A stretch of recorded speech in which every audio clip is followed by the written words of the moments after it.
during the church school hour.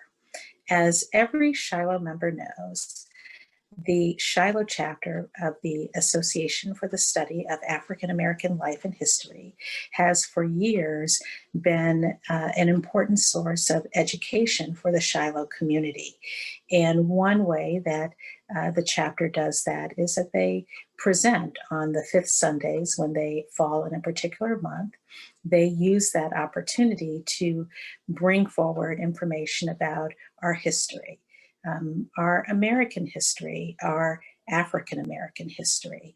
And so it is my distinct honor to be the presenter this fifth Sunday and talk about our history as it pertains to women of color and their drive, their quest to not only gain the right to vote, but also to be full participants in our democracy.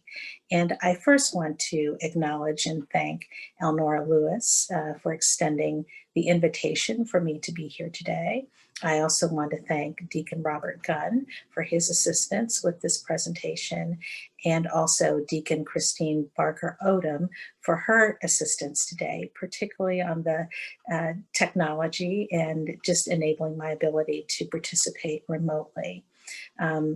These are indeed challenging times, and I would so much prefer to be present with all of you.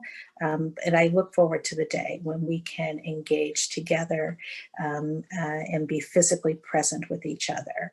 But in the meantime, I'm going to use this opportunity to talk about women's suffrage and the fight for equality for all women, and particularly women of color. Last summer, I had the distinct pleasure of presenting during a fifth Sunday, and I focused on women and their fight, their quest for social justice, and the trajectory of women's equality over the decades. Today, I've entitled my presentation, Fulfilling Justice, the Fight for Full Citizenship for Women of Color, reflecting on the legacy of the 19th Amendment. And I drew that title from a woman named Frances Ellen Watkins Harper. She was a Black woman who was born in 1825. Her parents were free African Americans, but they died when she was very young, 3 years old. She was raised by family members and ultimately became an activist. She grew up in a family of activists, and she became active in the suffrage movement and in the abolitionist movement.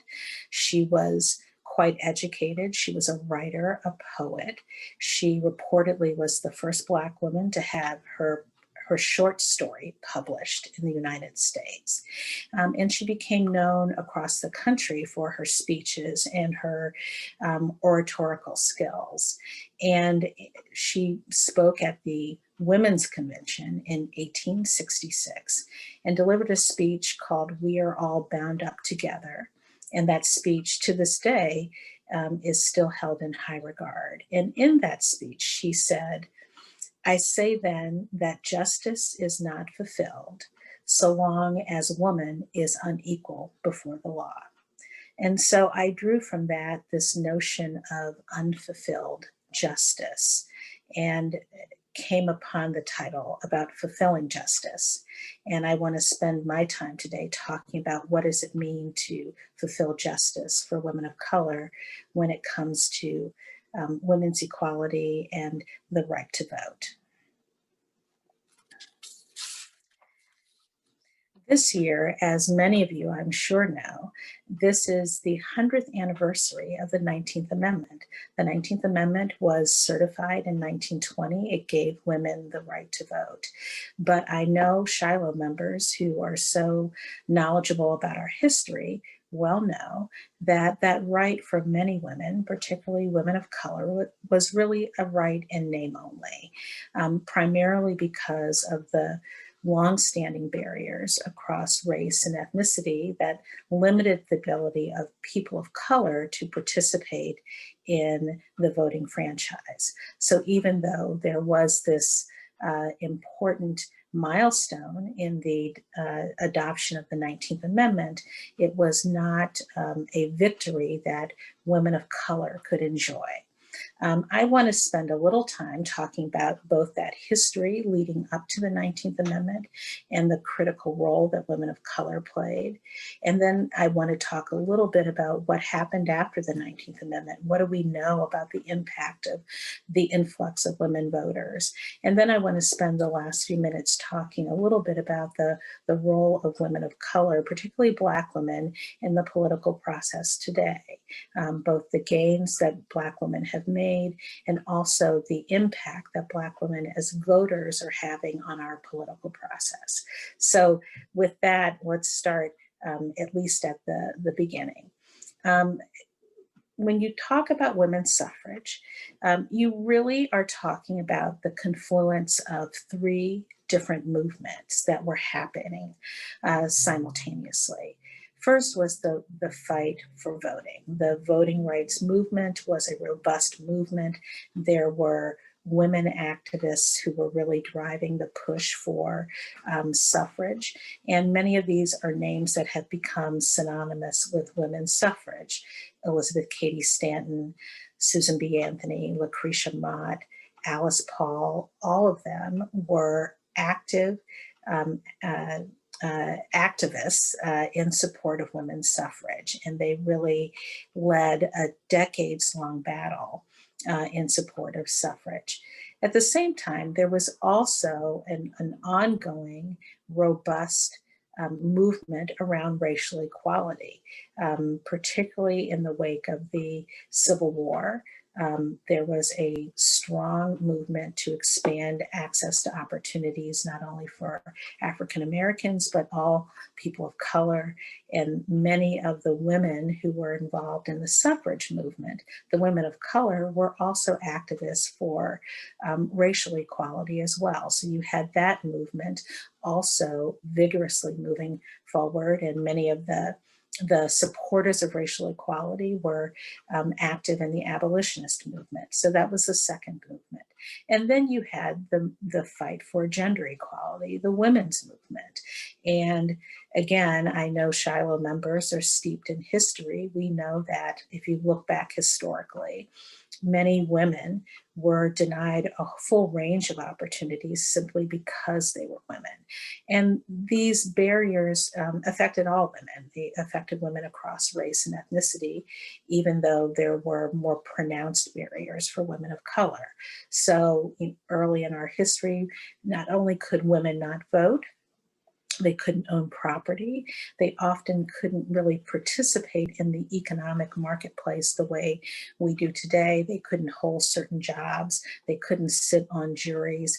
All of these things that we consider to be sort of the normal way that we participate in society were barriers for women, certainly in the early 1800s, even well into the early 20th century.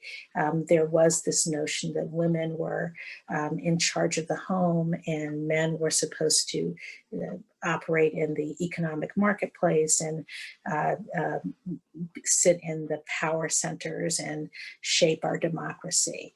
And that was ingrained in at least some of our early history. But there were also differences across race and ethnicity. Most notably, many women of color were not at home, they were working. Black women worked from the moment they hit these shores of this country. And that was also true for many immigrant women.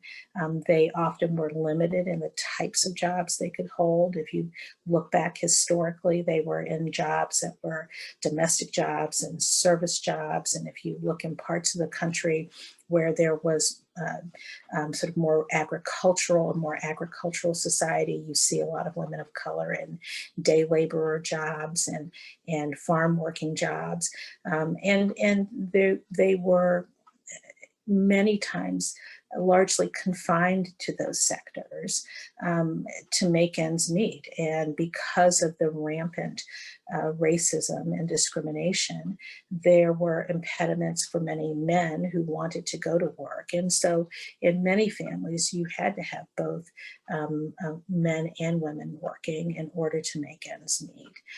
And even with that, we certainly see some accomplished women of color who, despite long odds, were able to attain education and move into other parts of the economy in different sectors. But for the most part, there were enormous barriers for women of color to participate in society the way that white men participated, and they were treated differently and often much more harshly because of their race and ethnicity when compared to white women. So women of color sat at this unique intersection in our society when women were limited, generally speaking, in their opportunities. All of this was the history prior to the 19th Amendment. We hear a lot about the white suffragists who pushed for the 19th Amendment, and they clearly played a significant role. But it's also important to understand that women of color were also there, right there, shoulder to shoulder, pushing for suffrage. One of the most important pieces of that story is that much of the inspiration for where women could go came from Native American women. The Haudenosaunee women were Iroquois, Native American women who lived in upstate New York. And we know that some of the white suffragists in particular met with the Haudenosaunee to hear about their style of governing. Women in those communities held property. They had the ability to control their destiny. They could take charge of their families, and they were involved in the political process. They held office, they voted, they made decisions for their communities. And so there was this spirit of activism and political participation that was part of their community and their culture. And the early suffragists met with the Native American women to gain knowledge about how they had done certain things and their strategies, and to gain inspiration for where we could go as a country. So that's an important piece of the story about suffrage, is that women of color not only were on the front lines of the fight, but they were part of the inspiration for the fight and helped inform the intellectual development of what suffrage should look like in concrete terms. Then, as I know you know, there were strong, powerful, brilliant Black women who were part of the suffrage movement. Sojourner Truth, Ida B. Wells, I already mentioned Frances Watkins Harper. These were incredible activists. They were powerful voices for change. They were accomplished in their own right, beyond, and did things beyond the odds that people would expect. Each one of them brought a diverse and powerful voice to the need for change and the need to ensure that Black women could participate in the political process the way that white men participated in it, and to ensure that Black women would be treated like their white female counterparts. And so they were a powerful voice for change. There were also other women. There were Latinas. Jovita Idar was American, lived in Texas. She was of Mexican descent. She was a journalist and was a vocal proponent of suffrage. There were also activists in the Asian American community. Mabel Ping-Hua Lee was Chinese and moved to this country at an early age. She lived in New York and became an active part of the suffrage community. She was an accomplished academic is reportedly the first Asian American woman to earn a PhD in economics, and was a brilliant activist in her own right, led many marches in support of suffrage. She also was deeply involved in the religious community. She at one point wanted to move back to China to open a school, but that was not available to her. And so she became ultimately the executive director of the first Chinese Baptist church in New York City, and later ran a Christian center. So you see this very diverse, powerful group of women of color who were also fighting for suffrage alongside many of the white women that we have come to hear about in the push for suffrage. So it's important to understand that women of color were there on the front lines, making the case. In those early days, there was an American Equal Rights Society. It had a very diverse membership, women across all races, but also men. There were also people who were abolitionists. There was a very diverse group of people. Frederick Douglass was one of the participants in that society as he spoke at an early women's rights convention. And so the push for women's suffrage became very much a part of an effort to push equality from a variety of different perspectives.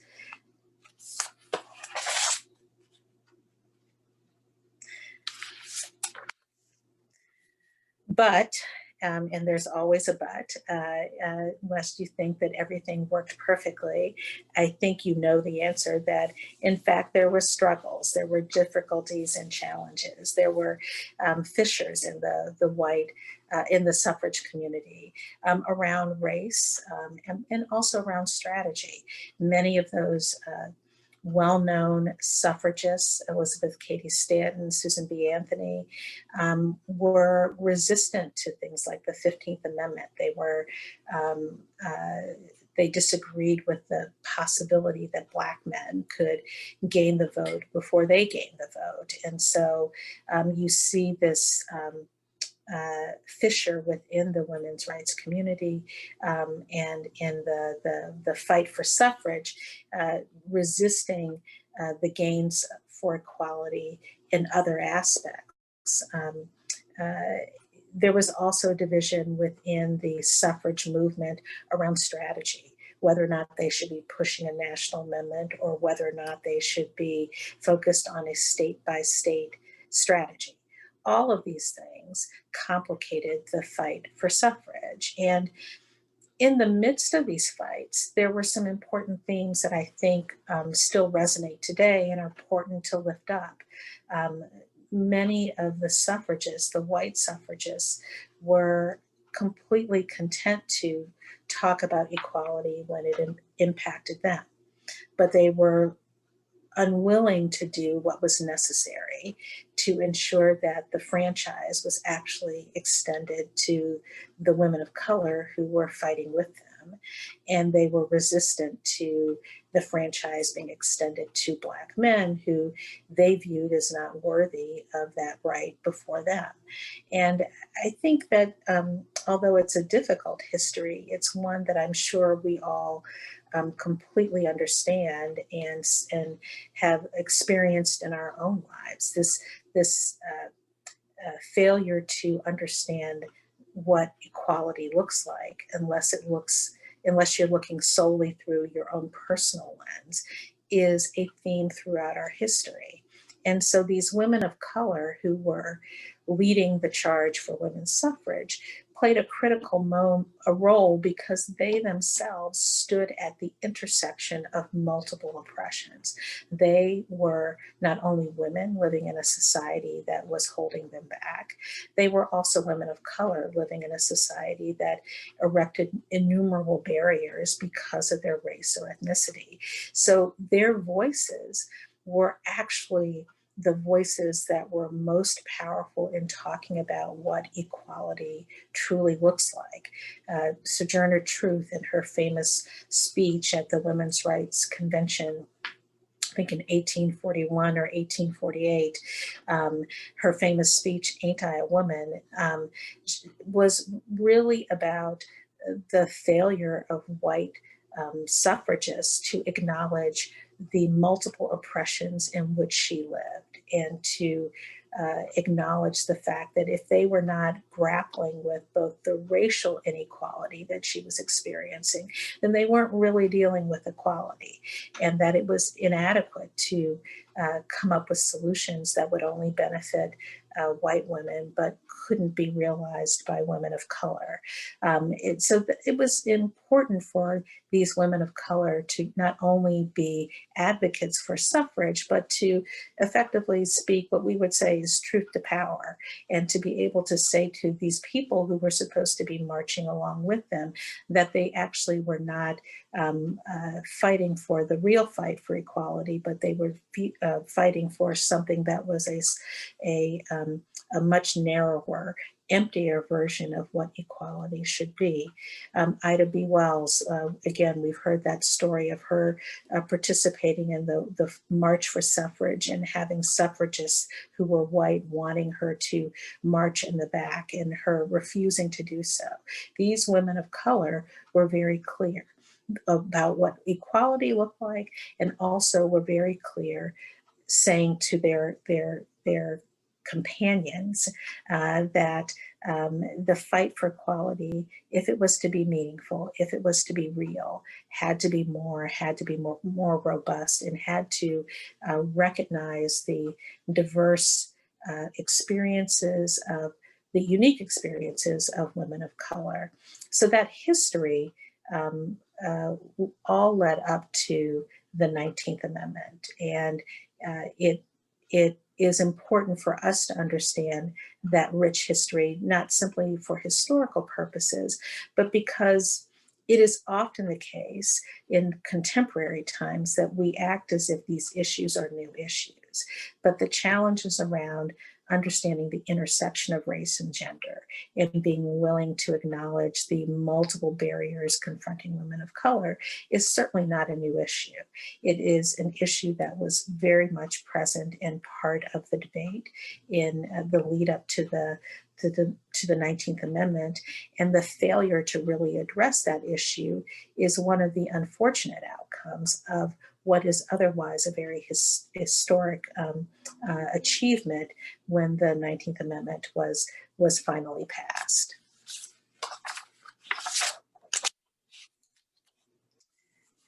The 19th Amendment itself, the words of it are very simple. It says, "The right of citizens of the United States to vote shall not be denied or abridged by the United States or by any state on account of sex." So it is a simple amendment, but it makes crystal clear that gender should not be a barrier to being able to vote. And it was, even with its flaws, it was a critical and important achievement. It is said that the 19th Amendment, when it finally became law, was the single largest expansion of the right to vote in the nation's history. It theoretically could have expanded to more than 20 million women.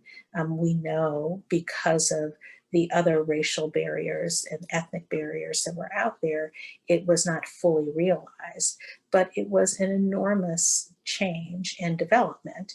And so for that reason, it is an important milestone to acknowledge. But we also should understand that the right to vote also didn't come for a lot of people of color until much later. We know the Voting Rights Act, but there actually are a series of laws that slowly expanded the right to vote for different groups of people. And I do want to lift those up just so that we know that history happened over time, over many decades. The Indian Citizenship Act was adopted in 1924 that allowed Native people to be considered US citizens. But it really wasn't until the 1940s, and even sometimes later, that many Native Americans were able to exercise the right to vote. If you look at the Chinese Exclusion Act, it was repealed in 1943. And when it was repealed, it allowed people of Chinese ancestry to become US citizens. The McCarran-Walter Act of 1952 allowed people of Asian ancestry to become US citizens. Many of us, I'm sure, know the 23rd Amendment. In 1961, it enabled DC residents the right to vote. And then, of course, we know the Voting Rights Act in 1965 and some subsequent amendments in the following years to eliminate poll taxes and literacy tests and all of the Jim Crow era barriers that had been erected to stop Black people from voting. So it's important to understand that the 19th Amendment, even though it was this important achievement and accomplishment, it left a lot of holes, particularly for women of color, and it really took decades before women of color were able to participate in the political process in the way that white women were able to do so after the passage of the 19th Amendment. I want to turn and talk a little bit about just what we know about that history after the 19th Amendment was passed. You know, there is some thinking that many male legislators, the individuals who had to vote on the 19th Amendment, maybe thought that once it was adopted that you would see, thousands of women elected to office and that they would be displaced. That didn't really happen immediately. It happened over time, but you don't really see the significant increase of women in places like the United States Congress until much later, until the 60s and 70s and 80s. Then you begin to see sort of more of an uptick. There were some women, but there weren't a lot of women until later. But there is research that shows that one of the things that happened after the 19th Amendment is that the type of policies that policymakers put forward, the ways that they chose to spend money, did change. There is data that suggests, for example, that there was increased spending for healthcare and childcare and education and child welfare. And in some communities, you saw increase in earnings as women were able to not only participate more in terms of voting, but slowly some of the other barriers to women's economic participation began to erode.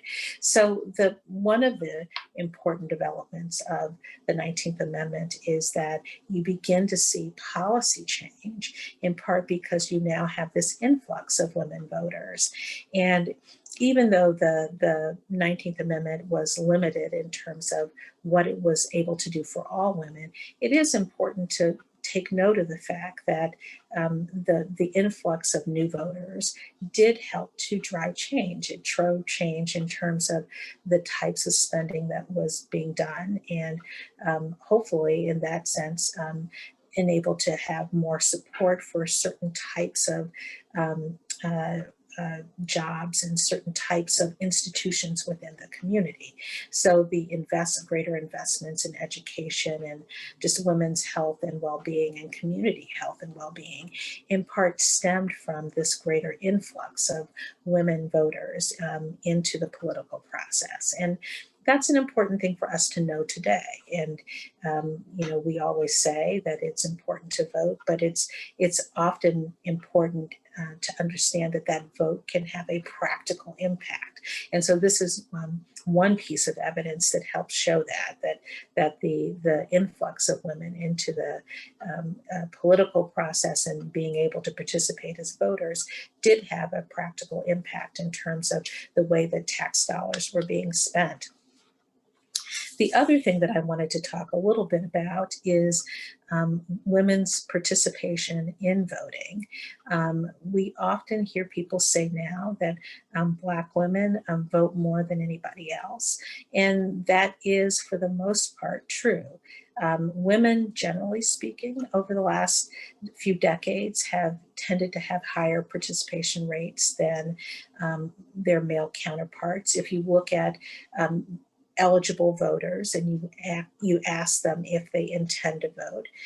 Women tend to have higher percentages.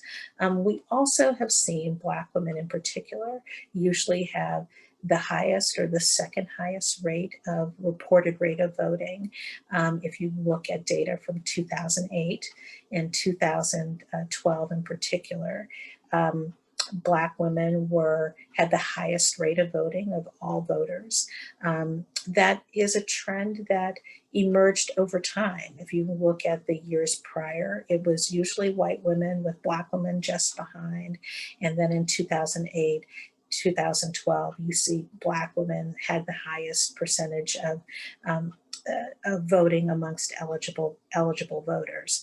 I will say that in 2016, we saw a little bit of a change. 2016, white women had the highest participation rate. They were at 67%, followed by Black women at 64%. And now this year, we have to sort of look at the data as it comes to us. This year, as you all know, is a unique year for a variety of reasons. And one of them is because we had so many people voting early that a lot of the exit polling, where we usually get a lot of this data, at least initially, is not really as accurate as it could be, because so many of the people who voted weren't at the exit polls. They had already voted. They had either done early voting or they had mailed in their ballot. So we'll have to see in the coming months where the participation rates were this time around. But I think we all know that African American community turned out in record numbers in many communities, and it makes a difference.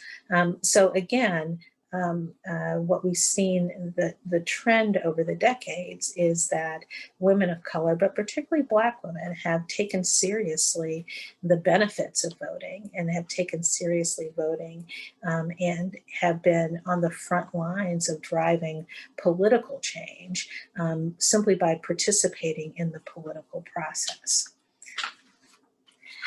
I also wanted to talk a little bit about women of color in the electoral process. I mentioned that, immediately after the 19th Amendment, it was we were still decades away from really seeing a lot of women in the United States Congress and really seeing an influx of women. And now we see those numbers moving up significantly. This year in 2020, as of November 25th, 2020, a record 51 women of color have been elected to Congress. It is the highest number ever, up slightly from 2019. It is also a record year for Black women. A record number of Black women were elected this time around, 25 women elected to Congress, and then an additional 2 women who are delegates to Congress, making 27 Black women in Congress in 2020. Again, a record year. And it has been rising every year. If you look at the 114th Congress, there were 18 Black women. 115th Congress, there were 19. And the 116th Congress, there were 23. So these are important gains, and we should celebrate those gains. At the same time, when you look at women overall in the Congress, even with the record-setting nature of the most recent elections, women are still only a quarter of the members of Congress. So while we can see those gains are good, and we're happy to have them. And we also know that there's a lot more progress that's needed to really achieve a level of equality that we might expect for all women in every aspect of our society, particularly when it comes to the entities that govern our country.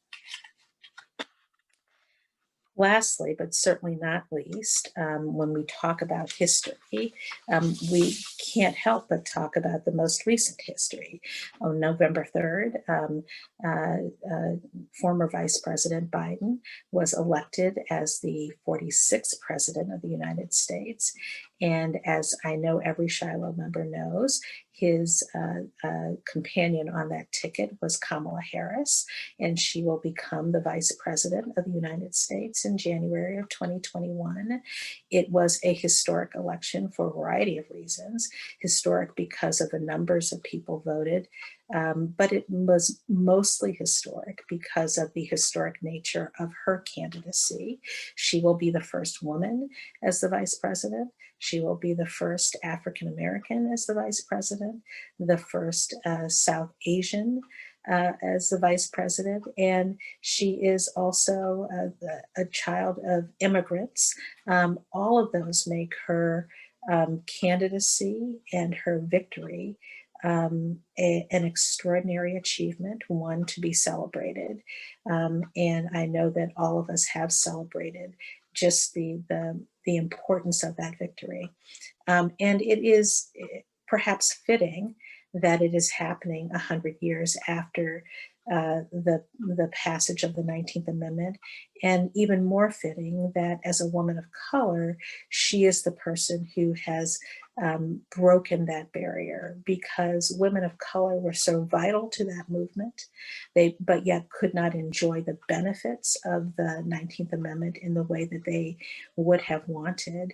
And it took decades for them to have the same rights as their white counterparts. And so today we see the benefits of that work, and we can be thrilled and excited that we see that accomplishment. At the same time, we all know that there's lots of work to do. And so while we celebrate it, we also know that we continue to fight the challenges around racism and sexism and the systemic biases that continue to shape our experiences. And so when we look at her success, it also is a reminder of the importance of recognizing the diverse nature of ourselves, and that equality must be broad enough, big enough, inclusive enough to recognize the diverse experiences we all bring to the table, and the need to ensure that equality is real for all of us and not just a few of us. I thought in thinking about this presentation, one of the things that struck me was that we as members of a Christian community and the Baptist tradition are in many ways uniquely suited to fully appreciate the importance of equality that reaches all people. I drew from the passage in Galatians 3:28 that says essentially that there is neither Jew nor Gentile, neither slave nor free, neither male nor female, but we are all one in Christ Jesus. And that passage very much captures the story of suffrage, that it is very much a story about equality for each of us, and not simply focusing on one community or one constituency. The fight for suffrage was always about making equality real for all people across gender, across race and ethnicity, and understanding that until we did that, we were actually not living up to the ideals that we said that we held dear. And so I thought that that passage from Galatians was an appropriate way to conclude this presentation, because it is a reminder to us as Christian disciples about the importance of equality, the importance of equity, the importance of lifting up the diverse experiences that we all bring to the table, and celebrating the accomplishments and contributions of women of color who were so critical to making sure that we stayed true to the words of equality, but also we did more than simply pay lip service to it, that we understood that equality would not be real unless we acknowledge the multiple barriers that people bring to the table. But if we did that, and if we fought for that, then we would have the ability to achieve what we would call a more perfect union. So I want to thank you, Shiloh, just for the opportunity to talk a little bit about women's suffrage, to give you my take on the legacy of the 19th Amendment. And I look forward to the day where we can be in person and engage in conversation conversation about these types of issues. Until that time, though, I hope all of you had a wonderful Thanksgiving and continue to enjoy that holiday. God bless you. God bless all of the Shiloh congregation and family.